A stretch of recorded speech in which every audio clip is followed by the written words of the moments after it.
Hello friends, हम लोग 10th class की ज्योग्राफ़ी SCERT बुक से देख रहे हैं और जो लोग भी BPSC TRE का प्रिपरेशन कर रहे हैं उनके लिए बहुत ही ज़रूरी है पढ़ना SCERT का बुक। ठीक है, तो हम लोग इसका ज्योग्राफ़ी का फर्स्ट चैप्टर पढ़ रहे हैं। फर्स्ट चैप्टर बहुत लंबा है, 8 वीडियो अपलोड कर दिया गया है। सारे वीडियो लगभग आधे घंटे का है और जाकर आप इससे पहले जो 8 वीडियो दिया गया उसको आप जाके पढ़िए। आज हम लोग वन और वन्य प्राणी संसाधन के बारे में पढ़ने वाले हैं। ठीक है, इससे पहले हम लोग भूमि संसाधन, जल संसाधन पढ़ चुके हैं। आइए देखते हैं। यह सत्य है कि आग पर नियंत्रण मानव सभ्यता का महान आविष्कार है, परंतु इस महान आविष्कार ने विनाश की इतिश्री भी किया और इसकी सबसे पहली आहुति वन एवं वन्य प्राणियों की हुई। जब पके हुए मांस का रस स्वादन हुआ तो वन्य प्राणियों का आखेट एवं पकाने या भूनने के लिए ईंधन संसाधन के रूप में वनों की लकड़ियों का उपयोग एक आम बात हो गई। इसमें कुछ खास समझाने जैसा है नहीं, इसमें बस इतना ही बताया गया है कि आग का आविष्कार, जैसे हर चीज़ का आविष्कार जो होता है वह कुछ ना कुछ अच्छा के लिए भी होता है और किसी न किसी के लिए ख़राब भी होता है। ठीक है, तो उसी तरह यह आग का आविष्कार बहुत अच्छा तो हुआ, लेकिन साथ के साथ यह जो प्राणी जीव है उनके लिए ख़राब भी हुआ। ठीक है, क्योंकि उससे उन लोगों का शिकार बहुत बढ़ गया था। वन एवं वन्य प्राणी मानव जीवन के प्रमुख हमसफ़र हैं। वन पृथ्वी के लिए सुरक्षा कवच जैसे हैं। यह केवल एक संसाधन ही नहीं बल्कि पारिस्थितिकी तंत्र के निर्माण में महत्वपूर्ण घटक है। हमारा इनसे अटूट संबंध है। वास्तव में वन प्रकृति का एक अमूल्य उपहार है। ठीक है, इससे पहले हम लोग थोड़ा सा नीचे जाने से पहले हम लोग देख लेते हैं ग्रीन कलर के डब्बे में क्या दिया हुआ है। वन उस बड़े भूभाग को कहते हैं जो पेड़ पौधे एवं झाड़ियों द्वारा आच्छादित होते हैं। वे वन जो स्वतः विकसित होते हैं उन्हें प्राकृतिक वन, और जो मानव द्वारा विकसित किए जाते हैं वह मानव निर्मित वन यानी वानिकी कहलाते हैं। वन जैव विविधताओं का आवास होता है। तो वानिकी किसे कहते हैं? जो मानव निर्मित वन होता है। ठीक है, जो अपने आप हो गया उसे वन कहेंगे। वन उस बड़े भूभाग को कहते हैं जो पेड़ पौधे एवं झाड़ियों द्वारा आच्छादित होते हैं। वे वन जो स्वतः विकसित होते हैं उसे क्या कहते हैं? प्राकृतिक वन। जो मानव निर्मित है वह वानिकी कहलाता है। ठीक है, आगे देखते हैं। सृष्टि के आरंभ से ही मानव इसके आंचल में पोषित होता रहा है। वन एवं वन्य प्राणी मानव के लिए प्रतिस्थापित होने वाला संसाधन है। यह इस जीव मंडल में सभी जीवों को संतुलित स्थिति में जीने के लिए अथवा संतुलित पारिस्थितिकी तंत्र के निर्माण में सर्वाधिक योगदान देता है, क्योंकि सभी जीवों के लिए खाद्य ऊर्जा का प्रारंभिक स्रोत वनस्पति ही है। भारत में वन संसाधन एक महत्वपूर्ण संसाधन है। यहाँ के लोग आरंभ से वन प्रिय रहे हैं, जिसका प्रमाण हमें धार्मिक ग्रंथों और लोक कथाओं से मिलता है। किंतु वर्तमान समय में विकास की दौड़ में हमने अपने अतीत के सभी गौरवशाली परंपराओं को नकार दिया है। हम वन और अन्य प्राणी के महत्व को नहीं समझ रहे हैं और तेजी से इस संसाधन का विदोहन कर रहे हैं। वस्तुतः हमें वन और वन्य जीव संसाधन को संरक्षण देना चाहिए। तो इसमें ऐसा कोई भी बात नहीं था जो कि हम लोगों को याद रखने योग्य हो। तो जो भी कुछ याद रखने जैसा आंकड़ा होगा, जैसे कि हमको नीचे दिख रहा है बहुत सारा आंकड़ा है, तो उसको हम लोग रिपीट करेंगे। ठीक है, चलिए देखते हैं। इसमें देखिए जो लिखा हुआ है थोड़ा सा धुंधला लिखा हुआ है, थोड़ा दिक्कत तो है, लेकिन अभी हमारे पास यही बुक है और हम लोगों को इसी से कवर करना पड़ेगा। देखते हैं आगे। वन और वन्य जीव संसाधन के प्रकार और वितरण। वन विस्तार के नज़रिए से भारत विश्व का 10वां देश है। यहाँ करीब 68 करोड़ हेक्टेयर भूमि पर वन का विस्तार है। अब यह जो डेटा है ये सब याद रखने का ज़रूरत है कि वन विस्तार के जरिए से भारत कितने नंबर का मतलब कितने नंबर का देश है, 10वां नंबर देश है। ठीक है, यहाँ पर 68 करोड़ हेक्टेयर भूमि पर वन का विस्तार है। रूस में 809 करोड़ यानी 809 करोड़ हेक्टेयर वन क्षेत्र है। तो देख लीजिए रूस के मुकाबले हम लोगों का स्थान कहाँ है। जो विश्व में प्रथम है 809 करोड़ हेक्टेयर वन क्षेत्र के साथ रूस जो है वह प्रथम स्थान पे है। ब्राज़ील जो है 478 crore hectare, Canada 310 crore hectare, संयुक्त राज्य अमेरिका 303 करोड़ हेक्टेयर, चीन में 197 करोड़ हेक्टेयर, ऑस्ट्रेलिया में 164 करोड़ हेक्टेयर, कांगो में 134 करोड़ हेक्टेयर, इंडोनेशिया में 88 करोड़ हेक्टेयर, पेरू में 69 करोड़ हेक्टेयर। तो इतना ज़्यादा आपको याद रखने का ज़रूरत नहीं है, थोड़ा बहुत याद रख लीजिए। सबसे पहले तो हमारा 10वां स्थान है और हमारे पास है 68 करोड़ हेक्टेयर वन भूमि। उसके सबसे फर्स्ट नंबर याद रख लीजिए, रूस में 809 करोड़। ठीक है, उसके बाद ब्राज़ील है, कनाडा है, संयुक्त राज्य अमेरिका में 303 है, चीन में 197 करोड़ है, उसके बाद ऑस्ट्रेलिया है, कांगो है, इंडोनेशिया है और उससे हम लोगों से पहले जस्ट पहले कौन है, पेरू है। ठीक है, 69 करोड़ हेक्टेयर वन क्षेत्र। FAO food and agriculture organization की वानिकी रिपोर्ट के अनुसार वर्ष 1948 में विश्व में 4 अरब हेक्टेयर वन क्षेत्र था, जो 1963 में घटकर 3.8 अरब हेक्टेयर हो गया है। पहले कितना था, 4 अरब। ठीक है, यानी कि 1948 में था 4 अरब और 1963 में कितना हो गया, 3.8 अरब हेक्टेयर हो गया। 1990 में 3.4 अरब हेक्टेयर बच गया। उसके बाद 2005 में इसमें कुछ सुधार स्थिति आई और लगभग 1948 के समान हो गई। यानी 2005 में कुछ सुधार लाया गया और इसको फिर कितना, मतलब जो 1948 में जितना था यानी 4 अरब हेक्टेयर उसके आसपास लेते आया था। ठीक है, यानी कुल वन उस समय कितना था, 3.952 अरब हेक्टेयर, यानी कि 4 अरब हेक्टेयर के लगभग। यह विश्व के भौगोलिक क्षेत्र का लगभग 30% है। यानी यह जितना भी 4 अरब हेक्टेयर लगभग है वह कितना है, पूरे विश्व का जो भौगोलिक क्षेत्र है उसका 30% है। भारत में 2001 में 19.27% भौगोलिक क्षेत्र पर वन फैले हुए थे, वन सर्वेक्षण ने बताया है। ठीक है, और अच्छा, वन सर्वेक्षण के अनुसार 20.55 भौगोलिक क्षेत्र में वन का विस्तार है। IRSP 6 संसाधन उपग्रह लीज 3 एक सुदूर संवेदी उपग्रह है जिसमें स्कैनर के साथ कैमरे लगे हैं कि इमेजरी से भारतीय वन के वास्तविक स्थिति को जानने में बहुत सहायता प्राप्त होती है। तो क्या होता है, वो सैटेलाइट बता रहा है कि किस सैटेलाइट से यह जो डाटा निकाला गया है कि 19.27 या जो भी डाटा निकाला गया है कि हमारे पास 2001 में वन क्षेत्र कितना था, 19.27% भौगोलिक क्षेत्रफल मतलब कि फैले हुए थे वन।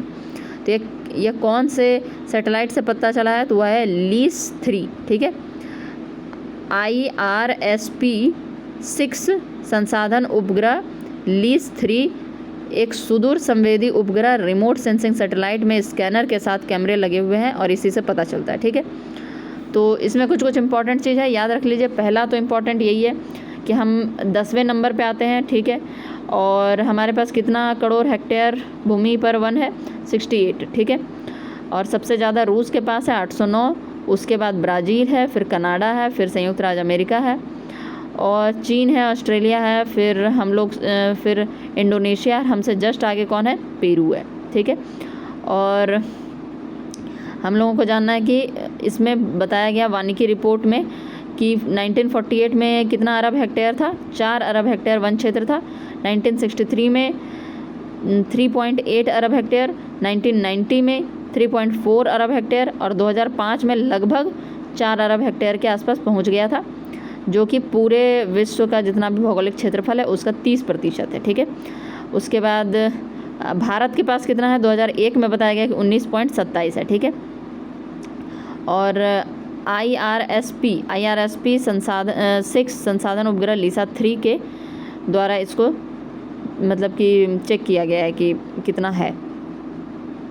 चलिए आगे देखते हैं इसकी 10वीं रिपोर्ट 2005 के अनुसार देश में कुल 67.71 करोड़ हेक्टेयर वन क्षेत्र है, जो कि देश के कुल भौगोलिक क्षेत्र का 20.6% है।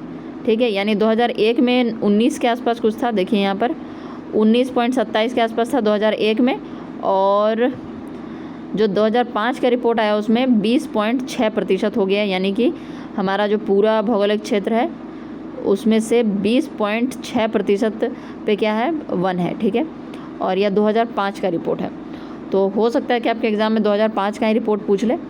67.71 करोड़ हेक्टेयर पे वन क्षेत्र है। ठीक है, तो ये डेटा बहुत ज़रूरी है, बाकी जो समझने वाला चीज़ होगा वो हम लोग देख लेंगे बाद में। मतलब इसमें हमको ज़्यादातर डेटा ही दिख रहा है। भारत में वनों का विस्तार एक समान नहीं है। यहाँ का पूर्वोत्तर राज्य एवं मध्य प्रदेश वनों की दृष्टि से काफ़ी समृद्ध है, किंतु अंडमान निकोबार द्वीप समूह सबसे आगे है, जहाँ 90.3% भौगोलिक क्षेत्र में वन विकसित है। वृक्षों के घनत्व के आधार पर वनों को 5 वर्गों में रखा जा सकता है। ठीक है, तो इसमें इम्पोर्टेंट क्या है कि भारत में वनों का विस्तार एक समान नहीं है। पूर्वोत्तर के राज्यों में एवं मध्य प्रदेश को वनों की दृष्टि से काफ़ी समृद्ध, यानी कि पूर्वोत्तर का जितना इलाका है और जो मध्य प्रदेश है उसमें सबसे ज़्यादा काफ़ी समृद्ध है वनों की दृष्टि से, किंतु अंडमान निकोबार द्वीप समूह सबसे आगे है। मतलब द्वीप समूह में अंडमान निकोबार द्वीप समूह सबसे आगे है, जहाँ 90.3% भौगोलिक क्षेत्र में वन विकसित है। ठीक है, तो पूर्वोत्तर राज्य, मध्य प्रदेश और द्वीप समूह में बोलेंगे तो अंडमान निकोबार के पास सबसे ज़्यादा वन क्षेत्र है। अब घनत्व के आधार पर 5 वर्गों में बांटा गया है वनों को। ठीक है, तो ये याद रखिएगा कि 5 वर्गों में बांटा गया है, और किसके आधार पर, घनत्व के आधार पर। अत्यंत सघन वन, कुल भौगोलिक क्षेत्र में वृक्षों का घनत्व 70% से अधिक। मतलब कि अत्यंत सघन वन किसको बोलेंगे, जब जितना भी भौगोलिक क्षेत्र है, ठीक है, उसमें 70% से ज़्यादा क्या है, वृक्ष ही है उस उतने एरिया में। मान लीजिए कि अगर सिंपल से भाषा में अगर हम समझें तो अगर 100 स्क्वायर फीट का मान लीजिए कोई एरिया है, तो उसमें क्या होगा, 70% क्या होगा, वन होगा 70% एरिया पे, बाकी 30% एरिया जो होगा वह क्या होगा, वह खाली होगा। ठीक है, तो इसको क्या कहेंगे, अत्यंत सघन वन कहेंगे। सघन वन किसको कहेंगे, जिसमें 40 से 70 तक हो। खुले वन किसको कहेंगे, 10 से 40% तक वन हो। ठीक है, झाड़ियाँ एवं अन्य वन किसको कहेंगे, जिसमें 10% से कम वन हो। मतलब कुल भौगोलिक क्षेत्र में का 10% से कम वन हो। मैंग्रोव वन किसको कहेंगे, जो तटीय वन होता है, यानी कि तट के इलाके में जो वन लगे होते हैं उसको मैंग्रोव वन कहते हैं। ठीक है, जो सुंदरवन डेल्टा जो है वहाँ पर हम लोग मैंग्रोव वन देखते हैं। ठीक है, यह तटीय इलाके में पाया जाता है। आइए देखते हैं अत्यंत सघन वन के बारे में कुछ बात लिखा हुआ है।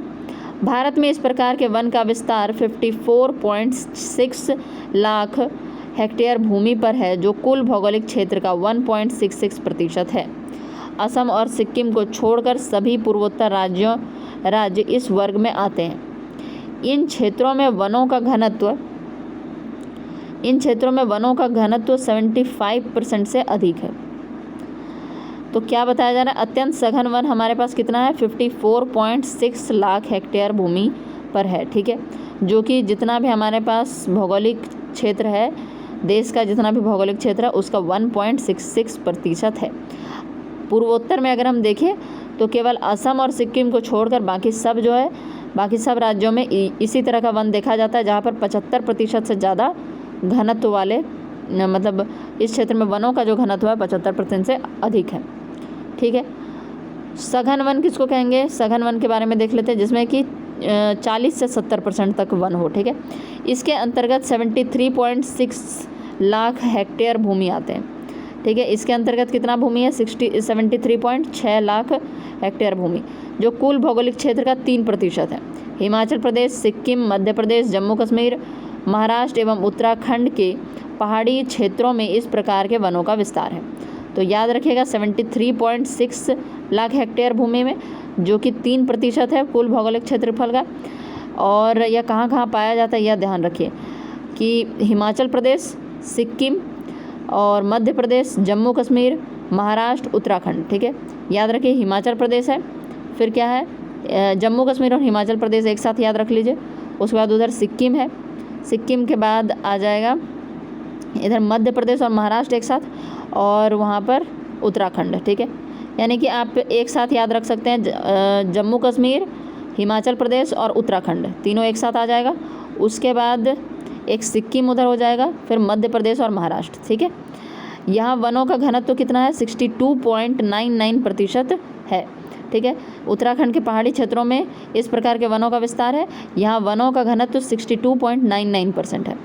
तो सघन वन किसको कहते हैं? याद रख लीजिए, जहाँ पर कि 40 से 70% तक वन क्षेत्र हो, मतलब उस भौगोलिक क्षेत्र का 40 से 70% जो हो वन क्षेत्र हो। और 73.6 लाख हेक्टेयर भूमि में सघन वन है, जो कि कुल भौगोलिक क्षेत्रफल का 3% है।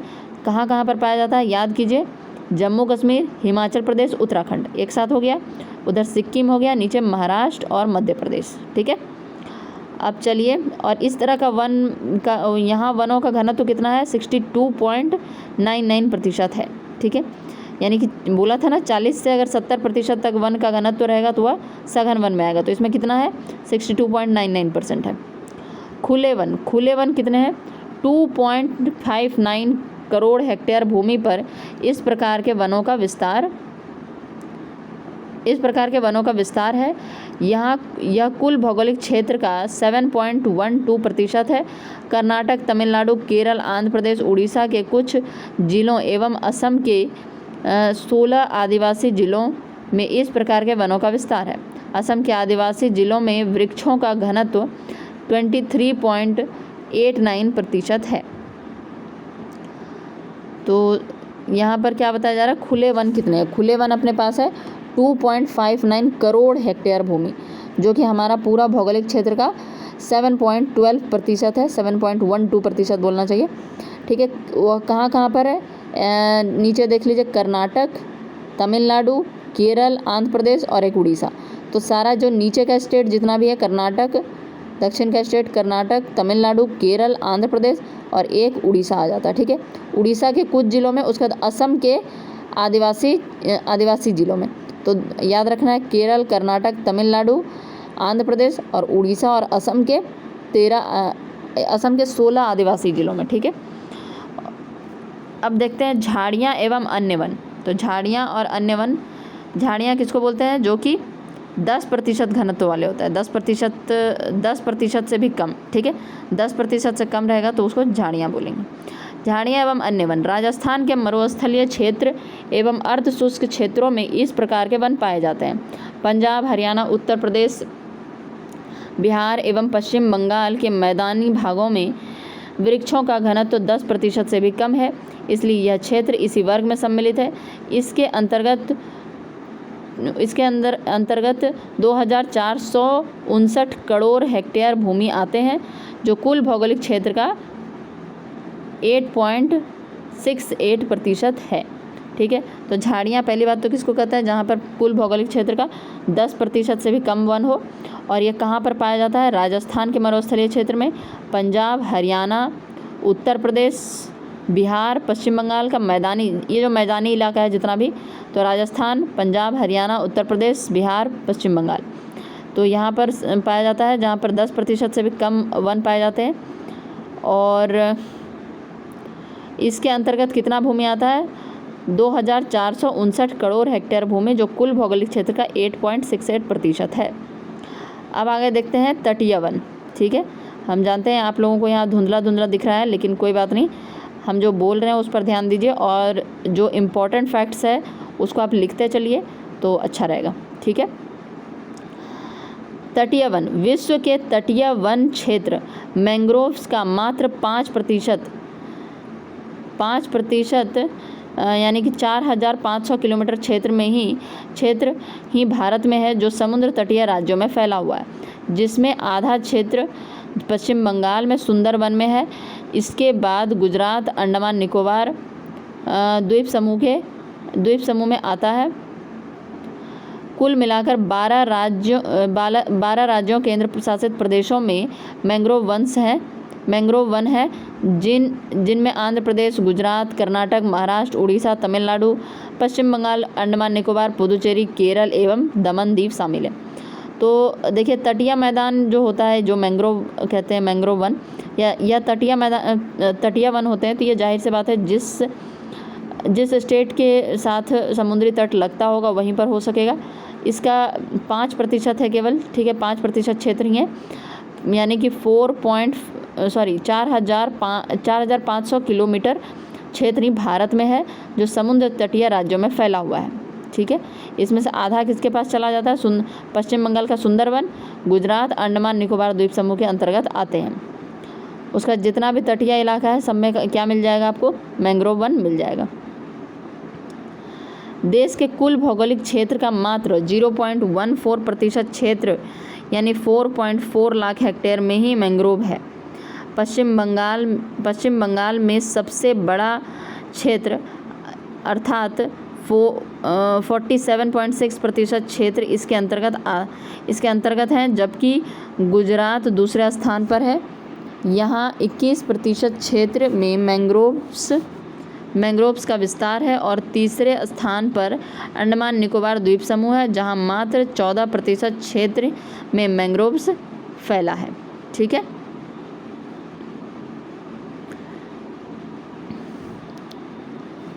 तो आगे देखते हैं, इसमें थोड़ा इम्पोर्टेंट देख लेते हैं, इसमें क्या क्या बताया गया है। सबसे पहले देख लीजिए, अत्यंत सघन वन किसको कहते हैं? जिसके पास 70% भौगोलिक क्षेत्र जो रहेगा वह वन का रहेगा। सघन वन 40 से 70, खुले वन 10 से 40, झाड़ियाँ एवं अन्य वन जो 10 से भी कम रहेगा, और मैंग्रोव वन यानी तटीय वन, ठीक है। मैंग्रोव वन किसको कहेंगे? जो तटीय इलाके में रहते हैं। तो ये चीज़ तो याद रखना बहुत ज़्यादा ज़रूरी है। बाकी हम लोग नीचे देखते हैं और भी। अत्यंत सघन वन कितना है हम लोगों के पास? 54.6 लाख हेक्टेयर भूमि है, जो कि कुल भौगोलिक क्षेत्र का 1.66% है। कहाँ पर पाया जाता है? पूर्वोत्तर में असम और सिक्किम को छोड़कर बाकी सारे इलाके में, सारे पूर्वोत्तर राज्य में अत्यंत सघन वन है, यानी कि यहाँ 75% से ऊपर वन पाए जाते हैं। सघन वन कहाँ पर है?